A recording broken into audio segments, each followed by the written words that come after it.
देखिए जिस तरह से आप वहां पर हैं खड़े, उसी तरह से 3-4 महीना पहले मैं उसी तरफ खड़ा होता था और आज मेरे कायद ने यहां तक लाकर खड़ा कर दिया।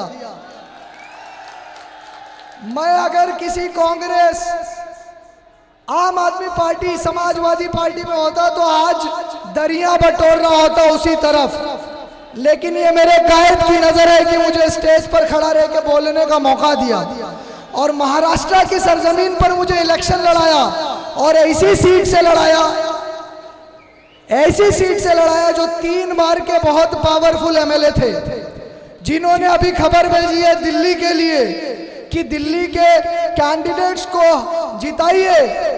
एमआईएम पार्टी जो है वो वोट कठुआ पार्टी है, एमआईएम पार्टी जो है बी टीम है और एमआईएम पार्टी का कैंडिडेट जीतेगा नहीं, इस तरह का मैसेज भिजवाया।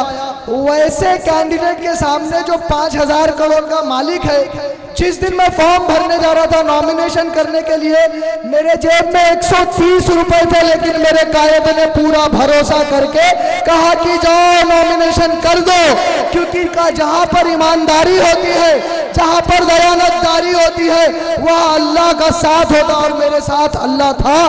पूरा इलेक्शन लड़ा गया, पूरी मीडिया एक तरफ, पूरे कार्यकर्ता उनके एक तरफ, गुंडागर्दी, नशा बेचने वाले सारे एक तरफ थे और हम तरोतन्हा एमआईएम एक पार्टी, उनकी तरफ 37 एमएलए, 100 से ज्यादा, 37 एमपी, 100 से ज्यादा एमएलए, कई कॉरपोरेटर्स सब लग गए, लेकिन वोट पाया 54,000।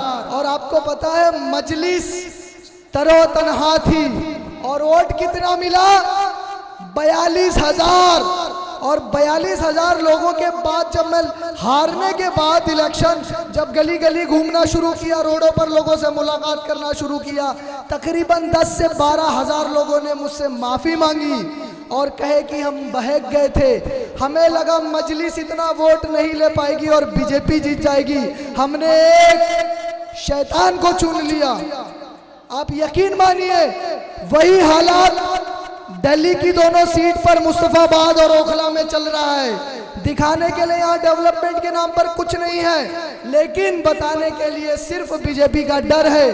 तो मैं मुस्तफाबाद की आवाम से बिला झिझक ये कहना चाहता हूँ कि अगर आपने आज किसी हजरत इबलीस के चेले के साथ, किसी हजरत इबलीस के एजेंट के बहकावे में आकर मजलिस को वोट नहीं किया, ताहिर हुसैन साहब को वोट नहीं किया, तो कल आप भी मिलकर इनसे माफी मांगेंगे और कहेंगे कि मुझसे गलती हो गई और मैं अपने लोकल कैंडिडेट को वोट नहीं करा और मैंने दूसरे कैंडिडेट को वोट किया जबकि इतने करीब आ गए।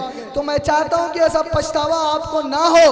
आप सब एकत्रित होकर, इकट्ठा होकर ये आज़म कर ले कि हमारा वोट चाहे कोई जीते कोई हारे, सिर्फ मजलिस को जाएगा। एक एक वोट मजलिस को मजबूत करता है और मजलिस को मजबूत करना ये आज यहाँ के लोगों की जरूरत है। एक बात अरविंद केजरीवाल कहते हैं कि हमने डेवलपमेंट किया। 2020 के इलेक्शन में उन्होंने वादा किया था 10 लाख रोजगार क्रिएट करेंगे। उन्हीं के अपने पोर्टल पर सिर्फ 12,000 लोगों को नौकरियां मिली। तो नौकरियां देने में भी फेल है। मुसलमानों के इश्यूज के ऊपर उनको बोलना नहीं आता है और विधानसभा के अंदर वो जाते हैं तो बड़ी बड़ी बातें करते हैं, लेकिन बाहर आने के बाद बोलते सरकार मेरी सुनती नहीं है, सेंट्रल गवर्नमेंट मेरी सुनती नहीं है, एलजी साहब मेरी सुनती नहीं है। अरे जब सुनती नहीं है तो तू छोड़ दे भाई, किस लिए तुम आकर वोट मांग रहे हो? मजलिस के सिर्फ दो विधायक जिता के देखिए। अरे ये दिल्ली की सरकार छोड़िए, सेंट्रल गवर्नमेंट को घुटने पर गिराने की ताकत मजलिस के 2 शेर रखेंगे। आप दिल खोल कर वोट कीजिए। 5 तारीख को 7 नंबर बटन है, 7 नंबर है ना, 7 नंबर के निशान पर आपको पतंग के निशान पर वोट करना है। आपको सिर्फ एक बात कह के मैं आपके बीच से रुखसत हो जाऊं। देखिए एक तरफ झाड़ू है और एक तरफ पतंग है। झाड़ू अगर आप देखेंगे तो नीचे आपको सर झुकाना पड़ेगा या नहीं झुकाना पड़ेगा?